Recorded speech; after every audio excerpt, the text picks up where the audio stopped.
Amtale sans en l'air déjà, parce que Amérique la fin chamana. Il était terminé que gouvernement mini, docteur Chokal Kola Kumanyama, no essence abandonné.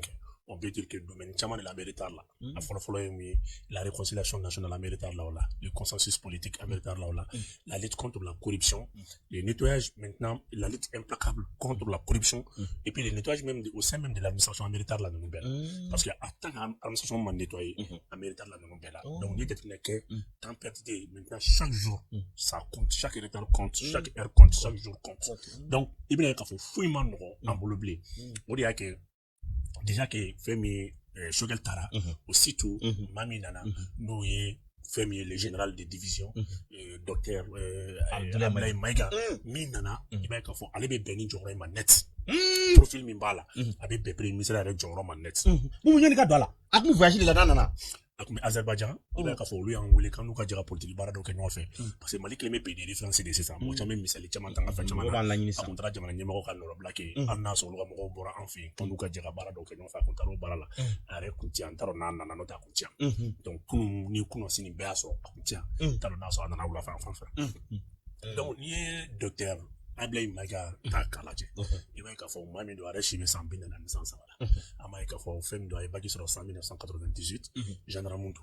ni aka kalambolo laje ay kalamuno ke abe ben abe joro mina abe ben ma net cheno sur sido ay joro bo ke femme cours supérieur de la gendarmerie ayo ke école d'application des officiers ayo ke et puis ay femme kalambolo woro ke nous ena d'Algérie ayo ke école d'administration d'Algérie ta ayo ke master babulu fenetu sciences politiques la mi metali ke sécurité en défense international kan avec fait min don o fene doctorat ba arrêt fene bula ka thèse kera fait min kan o koni droit des affaires fene donc ni nana ni beta kalaje ibina ka fo femire droit de l'homme et droit et international humanitaire mami do ay kalan joro ba sura ba ka fo master de ba bula ay kalan ke français ka kalan do ke Algérie akabara re fene konna la extension baba la amba fo femi ma ka fo comme la lutte de prévention contre le terrorisme ayo de kalan ko ça veut dire fait contre le terrorisme ira bali ale terrorisme kalan ke ale terrorisme ka prévention mais c'est comme on est ka kiti terrorisme ayo kalake mais bi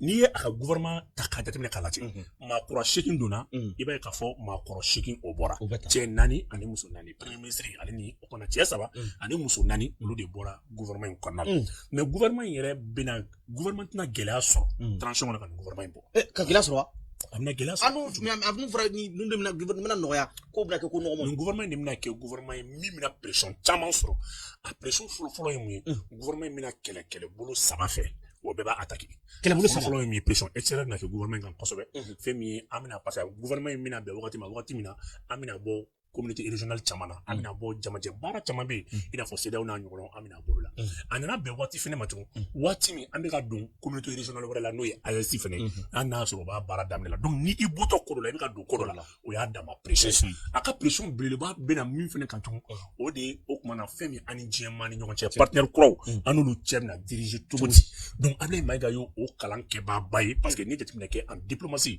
droit international la i b'a ye k'a fɔ a ka hakilina ka ɲi o la kosɛbɛ a y'o kalan kɛ fo ka kɛ CEDEAO yɛrɛ kɔnɔna la o ye jɔyɔrɔba la donc n'an bɔra o fɛnɛ na tugun fɛn min ye lakanabaliya kɛlɛ ye o fɛnɛ kɛlɛbolo fɛnɛ na tugun Ablaye Mayiga bɛ fɛn caman dɔn o fɛnɛ la a ye MONUSCO kɛ i b'a ye k'a fɔ fɛn min kɔni ye olu ka kɛlɛbolo minnu bɛ yen n'o bɛ tali kɛ polisiya baaraw ni fɛnw kan a y'o ɲɛmɔgɔya fɛnɛ ka tɛmɛ donc lakana mun bɛ tali kɛ dugu yɛrɛ kɔnɔna la a bɛ caman dɔn o la kosɛbɛ mais kɔnɔna yɛrɛ la a ka gouvernement bɛna gɛlɛya jumɛn sɔrɔ o ye pression politique a bɛn'o gɛlɛya caman sɔrɔ politiquement an n'a sɔrɔ Ablaye Mayiga politicien caman bɛ n'i yɛrɛ a ka ko la parce que mɔgɔ min don a basigilen don a sabalilen don wa a ka kuma man ca i b'a ye k'a fɔ a ka avantage fana ye mun ye n'i ye politicien kun bila gouvernement ɲɛma i bɛ taa sɔrɔ ko kɔrɔba ni mɔgɔ caman cɛ c'est à dire a tɛ se ka don bɛɛ kan ça fait Choguel kun ta ye min ye Choguel kun tɛ se ka don bɛɛ kan Choguel kun tɛ se ka kuma bɛɛ fɛ i bɛ taa sɔrɔ ko camanba ni mɔgɔ caman cɛ o tɛ parce que Choguel yɛrɛ man ɲi dɛ o tɛ dɛ i bɛ taa sɔrɔ a mɛnna politique kɔnɔ san 40 san 50 n'i y'o sɔrɔ ka ban i b'a ye k'a fɔ i ni bɛ caya i n'a fɔ i jugu fana bɛ caya bon n'olu nana bɛn transition ma transition dun ye fanga de ye fanga min n'a bɔra démocratie de la parce que i bɛ taa sɔrɔ démocratie ka échec de transition donc o la ni politicien kɛra o ɲɛmɔgɔ ye dɔrɔn a b'a yɛrɛ sɔsɔ parce que politicien kan ka fɛn min ye transition kɔnɔna de mais ni i nana bila o la i bɛ politique fini bɔ i la pewu k'o blason bila k'i ɲɛsin transition baarabaw donc ni i ye bɛnna ni premier ministre ma premier ministre min ni ambition b'ale la ka taa élection na ale tɛ se ka transition in baara kɛ munna n b'o yɔrɔ fɛnɛ fɔ C'est très important. A tɛ se ka transition in baara kɛ ni ambition politique b'a la parce que transition kan ka na ni réforme min a bɛ mɔgɔ mangoya a fɔlɔfɔlɔ ye mun ye fɛn min ye o kumana yurugu kɛlɛ administration kɔnɔna la o kɛlɛ ma fanga ba sɔrɔ parce que n'i k'i bɛ kɛlɛ kɛ secteur dɔ la i b'a ye k'a fɔ ko mɔgɔw bɛ ba i la bon n'olu ma k'i fɛ e dun mɔgɔ min na joli la élection na olu kan ka campagne ni fɛn caman financer i b'a ye k'a fɔ i b'i yɛrɛ minɛ o la o de y'a kɛ ni Burkina ni Niger ninnu jateminɛ k'a lajɛ i bɛna ye k'a fɔ olu ka transition i bɛ réforme caman olu ka transition avancera ka tɛmɛ anw kan mun parce que anw ta se ka avancer parce que an bɛ ka électorat de ɲini ça va an bɛ jama ɲini de la donc fɛn dɔw bɛ yen an bɛ ban k'o kɛlɛ kɛ n bɛna misali dɔ d'i ma san o san ni transfert bɛ kɛ i b'a ye k'a fɔ école privée minnu bɛ yen i b'a ye k'a fɔ jama bɛ na mɛ mɔgɔ tɛ yen mɔgɔw bɛ baara kɛ ni numéro matricule de ça fait jamana bɛ numéro matricule de compter mais i bɛ t'a sɔrɔ numéro matricule fo baden o bɛ ta ka orientation ka taa se lycée dɔw la ka sɔrɔ lycée yɛrɛ minnu mɔgɔ min tɛ yen o mɔgɔ de bɛ bila ka taa u fɛ place min t'u bolo mɔgɔ de bɛ ka taa u fɛ jama de ta ni yurugu filɛ nin ye bɛ kɛ sababu ye ka gouvernement tɛgɛ bɛ se ka d'a ko kan parce que école den kelen ye 230 ani 6000 lycée professionnel ne ma fili o ye 240 ani dɔɔni kaye ko nin fɛn ninnu n bɛ se ka fili prix la mais wari bɛ taa nin n'a ɲɔgɔnnaw la donc école privée ninnu filɛ nin ye u tɛ sɔn denmisɛnnin gɛnni ma parce que n'olu ye denmisɛnnin gɛn a kɛnɛ fɔ u ye kelen gɛn donc u bɛ fɛɛrɛ sugu bɛɛ kɛ hali ni den nin gɛnni kan u b'a maintenir bon kuma dɔw fana tun i bɛ taa sɔrɔ u bɛ tila ka transfert k'u ni ɲɔgɔn cɛ école den kelen gouvernement b'a sara ko 2 kɛ bon ni mɔgɔ kan ka nin système kɛlɛ politicien kan ka nin kɛlɛ parce que baara min don a daminɛ politicien kɛlɛli la mais n'i y'a kɛlɛ a b'i kunna fɛn min école privée tigi caman bɛ bili kɔ par sabula i bɛna k'a fɔ olu ye électorat massif de o ye kelen ye n'i ye sɛnɛ bunakun ta k'a lajɛ wari min bɛ perdre sɛnɛkɛlaw la k'a don suman si ça fait sɛnɛkɛla yɛrɛ tɛ nafa min sɔrɔ sɛnɛ yɛrɛ baarakɛla maa minnu bɛ sɛnɛkɛko yiriwali kɔnɔ olu de b'o nafa sɔrɔ ka tɛmɛ sɛnɛkɛlaw yɛrɛ kan olu bɛ jouer sɛnɛkɛlaw kan ni fɛn 2 ye a fɔlɔfɔlɔ ye mun ye o ye engrais ye filanan ye mun ye o ye suman si ye donc ni si tɛ sɛnɛkɛla bolo ni engrais t'a bolo donc o bɛ kɛ sababu ye k'a kɛ a bɛ sɛnɛ kɛ mais a tɛ nafa sɔrɔ mais olu fana bɛ siran k'o kɛ parce que le monde rural ale fana électorat ba de bagatɔla bɛ dɔɔnin dɔn a la a ko la kosɛbɛ donc ni kɛlɛ minnu filɛ nin ye ni yɛlɛma baara minnu filɛ nin ye n'i ma bɛn ni premier ministre ma min ni ambition politique foyi t'ale la a tɛ se ka nin kɛlɛba ninnu kɛ n'i taara relance économique na yurugu kɛlɛ yɛrɛ ta i k'a lajɛ mali fonctionnaire bi bi in na n'i ye a jateminɛ fɛn min ye kalanfaw n'o ye école karamɔgɔw kan niveau la maa min bɛ yen bi min ni ale yɛrɛ suguya ma dɔn n'o bɛ yen o kumana n'i ye jateminɛ kɛ faux diplôme ni maa minnu bɛ yen n'u bɛ double salaire ni fɛnw ta o de ka ca fo ka dama tɛmɛ surtout collectivité yɛrɛ sira fɛ donc i bɛna ye k'a fɔ yɛlɛma tɛ baaraw la donc n'i nana don hali o yɛrɛ fana tun fɛn min ye contrôle physique ye an y'a kɛ san dɔ la tila ka jɔ contrôle physique kɛra sababu ye ka fonctionnaire ba joli ba tan a n'a kunkan fɛn k'o dangɛnɛmaya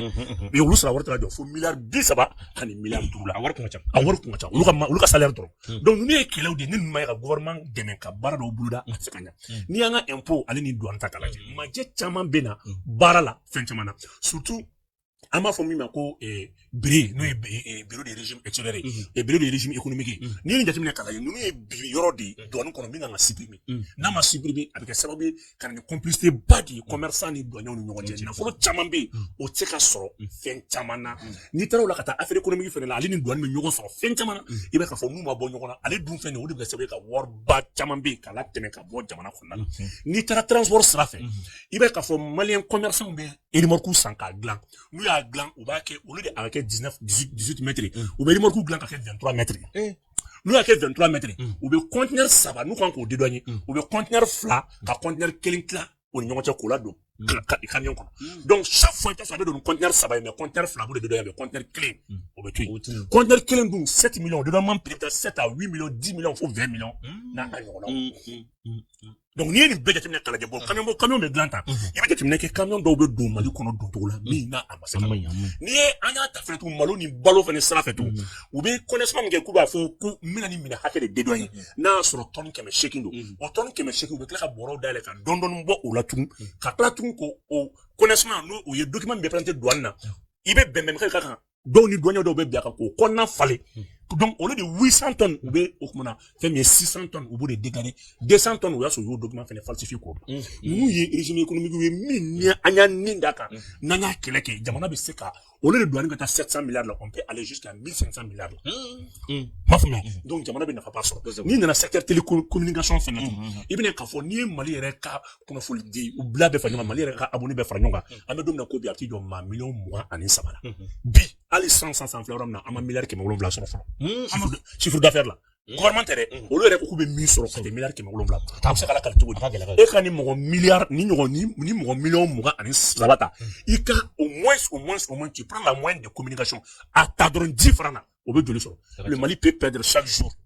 a bɛ min perdre a bɛ 1 milliard bɔ par jour avec min perdre une secteur inconnan donc nous perdre domaine mi me se ka gouvernement demain ka bara chama ke nan na ni réformer ni yoro nous sont sera kan kata donc n'amboro la en tant justice la ni justice ta kalaje bi beba la justice mais magistrat aurait kolocilente bibi na fanga beta no ka di magistrat mais magistrat aurait kan koloci jamana donc fait critiquer la trop au bara fene maki ni tra pôle économique nous ni section compte là au lu section compte les gansan ni ota koloje cour suprême na parce que la cour suprême est composée de 3 sections donc il va ka for section judiciaire bien section administrative section compte bi o section compte nga bara o de ka wari ne bala kana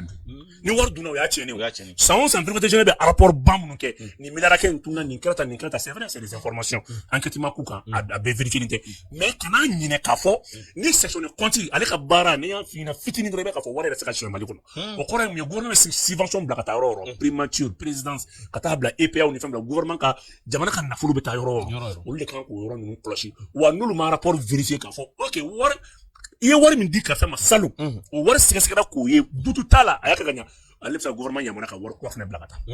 neni kera ma kelen sika sanduru san nani ke barke da kelena war bala ka dun parce que i min dun temenena ni zen abe fo ni mana no dalwai olu be se ka yamana di ka fo ko war kana blakata i fanfe ni ni réforme nu belaje nu ni ba ke sababu pibina nam se ka na fo pasoro donc able mera gouvernement abina gila soro a ministre be kan ke mo galabu kenedi a be kan ke mo mun be trenka parce que à chaque heure que able mera gouvernement min ke terrain mi ni be erreur kelen da komi ou ba beta ka comptable ou ba be comptabiliser ka blaka ou ba bilan fait ça fait quoi flitou en fait tout donc ni able mera ngana ni armadia ni tiria ka ba be kulanga juru kelela abe asimi mangoya wa abe asimi nga fanga abe sabe mo te dala blé parce que ni gouvernement fallait ngo kelen ka fallait ngo fla sabana mo bu nyefin président de mandisi donc quel bolo berne nyefin président donc able mera ngaba asimi souvenir ro kele ka yuru kele parce que bi Mali bi kunda kele doka mais Mali gouvernement ma se ka fanga bulu kalambulu da ka da Mali on yakoro ka ira ka fo Mali be horoya kele mina Mali be souveraineté kele mina wala se ka se souveraineté asinu fuka soro be bara mi ka se ko soro ma fla de ke et ce qui bulu bo to abu bulu ka so to be bara ka teme eta to be bara de ke mais da ni ki te fait to abu ka ibe fe ki ko do to abu ma fuka soro e be to be bara soro ma kele mi e bo soro ma fla de ke dugu badi de ati bo to abu bulu Algérie bulu Vietnam bulu bibi na andronte France ka colonie badi be munu duna dala ka ke fenye ka ke donc France ban ko France de nodu able mera gouvernement exclusif ni tra politicien ka sara fana fait un politicien ta kono ble na bora mo kelina yo babay donc ni jeune ni an demande ani soro su don ni kokera an yɛrɛ de do na nyana ando na tiena ando ani mo shi jete donc abe wajiba an kelen beka an ga mo ko bola ka jamana bla nyefe na on kamina sigi mo ko kella tum ka fo kamina sigi ka sa de do ka sa te mo shi te amambulu do mina sa an demande do sif o koro ni able mera mi nyeshi ruru keleni ma dongo juga keleni ma ka fo so worta na refle kabo train kabo kasa nga mugoye ou bien ni sur la dingue ou bien ni abina problème na wuli bolo te min donc fa ka feno ila malien ka donc fo bi an ku mi mali min ko transition nga yele mun bo guerre ko fe kele ko fe lakana ko fe transition nga yele min bo akumbora o de be se ka sababu ka malien ko danaya ka sinsin ka malien ko kele ba ci asisi parce que douté te mina transition ko no fengele min be no ma kele ka sa dana o fanga bata ka bon administration ko mo bi ka fen fo mali problème be administration mali problème te ministériel mali problème te président